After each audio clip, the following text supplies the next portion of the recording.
Time now for Money Manager. In the studio with me is Portfolio Manager at PSG, and that's Sean LaRue. We're going to talk about the PSG Equity Fund. Equities, Sean, are obviously in focus all the time, but we've had a very volatile first quarter. We're just in the early stages of the second quarter. US earnings season coming up, markets looking potentially vulnerable, but your fund did well last year. We had a decent year, and we were most pleased with the outcome, given that we weren't heavily exposed to some of the high flyers, the Naspers, Aspens of the world. So we think we achieved good results, but probably most importantly at lower risk than a lot of the funds were taking. So more conservative. And when you look back at the names that you've just mentioned, do you say to yourself, goodness me, I wish I was a little bit more glamorous with my predictions for markets and went with momentum rather than the conservative approach that you've taken? Hindsight's always a wonderful thing. Yes. They're great. We think you have to differentiate between a great business and a great investment. So if we're talking those kind of names, they're companies that we've owned in the past. We had significant positions in something like a Naspers, but when the price was right. And what that means in our lives is when we think that margin of safety is sufficient. So we felt for some time that we can find companies that offer better long-term returns at significantly lower risk, and a lot of the stocks we've owned have done very well. So we've been happy to play in other parts of the market. If you look back at the late 1990s and up until March 2000, of course, Warren Buffett famously didn't own a dot-com stock. He didn't understand it. The valuations were too high, and everyone was sort of poo-pooing him and saying, "Well, look, finally we've got a crack in your reputation here." But then, for the next 2 years, he looked like gold. And I suppose the same applies here. At some stage, these high flyers are going to be low flyers. Yeah, it's very difficult to predict what's going to happen, and to be honest, we spend no time trying to do that. What we're looking at is looking at a universe of investable opportunities and trying to select the best opportunities that are available at any point in time. When a story builds around a sector or particular stocks, and the expectations baked into that stock means that they're essentially priced for perfection. At some stage, if they come up short, there's a long way to fall. And for us, risk is about basically, not ever losing capital for your clients or trying to remove that possibility as much as possible. And hence, we would tend to step away, when stocks get into these kind of territories and when that story is so pervasive. You've got around about 2.3 billion under management in this particular fund. How much of it is in equities? What's your percentage exposure at the moment? It's an equity fund, and we tend to be fully invested in equities, but of that 25% is in direct offshore equities. So at PSG Asset Management, we run a full global investment process. So the same team picks equities on both a local and a global basis. Yeah. What are you seeing overseas at the moment before we get to South Africa? Because we've got US earnings season around about in a few hours' time is going to kick off with Alcoa. A lot of people saying that Europe is starting to outperform, US is starting to underperform, Japan going to fresh 15-year high this morning, Chinese stocks going through the roof. So lots of different forces. Must be a difficult job for you. Yeah, look, for us it's a stock by stock story. So we're not investing on the basis of some kind of theme or a macro investment into a particular geography. We're of the view that if you do have a global universe, there you have the ability to play in a bigger pond, and typically there are a lot more opportunities. But just like is the case domestically, the reality is there are a lot fewer opportunities, or we're finding a lot fewer opportunities today than we were a few years ago. And the stocks we own, that gap between price and what we think they're worth has narrowed. So the consequence is that the returns over the medium to longer term are going to be lower than they were a few years ago. So you won't say to yourself, I think that the US is slowing down, therefore I'm going to avoid that particular geography. I think Japan has still got some momentum. So it'll be a case-by-case, company-specific investment approach. 100%. So we would be using the macro environment as a framework, but particularly to frame the risk. So we'd be looking at the companies we own, and we're saying, is the margin of safety adequate that if the dollar were to strengthen or weaken or rates to go up faster than people assume, we're more than compensated in terms of what we're paying, price versus value. Yeah. So it's very much a bottom-up basis, but we are mindful of what is happening in the world. We can't ignore that. No, you can't. I mean, it screams at you every single day these days. Let's talk about your top 10 equity holdings. Number 1, Glencore Xstrata PLC. Interesting. I mean, the JSE's resources index has done very well today, so it's probably a nice day for Glencore. But it's been a dodgy sector for a while. Yeah, mining companies have had a torrid time, and we don't claim that a mining business is the greatest business around, but we think there are times where they become very good investments. And we think we're moving into such a time. Commodity prices have collapsed, and as a result, earnings have collapsed. But at the same time, valuations are very, very low. So we think that if you select carefully within a sector that has been decimated, and you pick the best players, the miners that are operating low on the cost curve, that have got strong balance sheets, and are going to generate a lot of cash, and in the case of Glencore, most importantly, have an ability to invest in a contra-cyclical basis. They're out there buying other mining businesses that are on their knees, and you're partnering with a management team that's got a lot of equity in the business. Looking 5 to 10 years down the line, we don't think that's a bad place to be.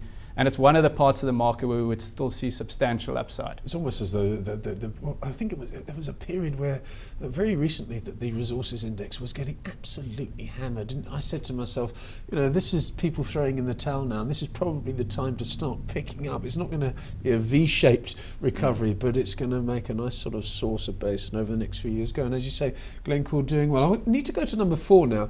Capitec Bank Holdings Limited. It's probably gone up to number 2 since you published this, because of the amount that the share price has gone up. So it's probably raised itself in your log table. No, it's actually been the opposite. We bought substantial positions in Capitec last year. Within Capitec is a fantastic business. And in the middle of all that fear around Able, August last year, when Capitec gets a double downgrade from Fitch, for us, that's the opportunity to buy a fantastic business at a great price. So it was a substantial part of our portfolios, and we've actually been reducing because the share price has done as well as it has. And again, the margin of safety has diminished substantially. I mean, it's done incredibly well. So you're applying the sort of Naspers theory here to Capitec. I mean, it's a fantastic business, it's got great management, and it will continue to do well over the years, but it's just too rich for you. That's exactly right. So we require a margin of safety, and we don't want to own stocks that are potentially overpriced. Imperial is an interesting one because of logistics. I don't know, logistics has also been it's a sort of a 50-50 play. Some people hate logistics, some people love it, some people say, well, the fuel price is going to help, other people say the rand is not going to help. This is one you like. Yeah, Imperial would be kind of a bread and butter opportunity for us. There's a lot of fear around, particularly their vehicle import business. And we view those kind of fears as what we need to invest in a high quality business at a great price. And we think Imperial is a business that generates fantastic cash flows and far ahead of the market returns on equity through the cycle. You can't buy those businesses cheaply every day.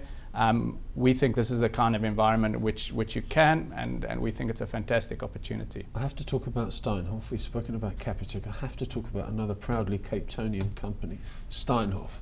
And then, again, another success story. It seems to go up a level, stabilise a bit, and then go up another level. It's been doing that recently. Do you still like this one? Have you been reducing? Similar to Capitec, we've been reducing substantially. For a number of years, Steinhoff was our largest holding.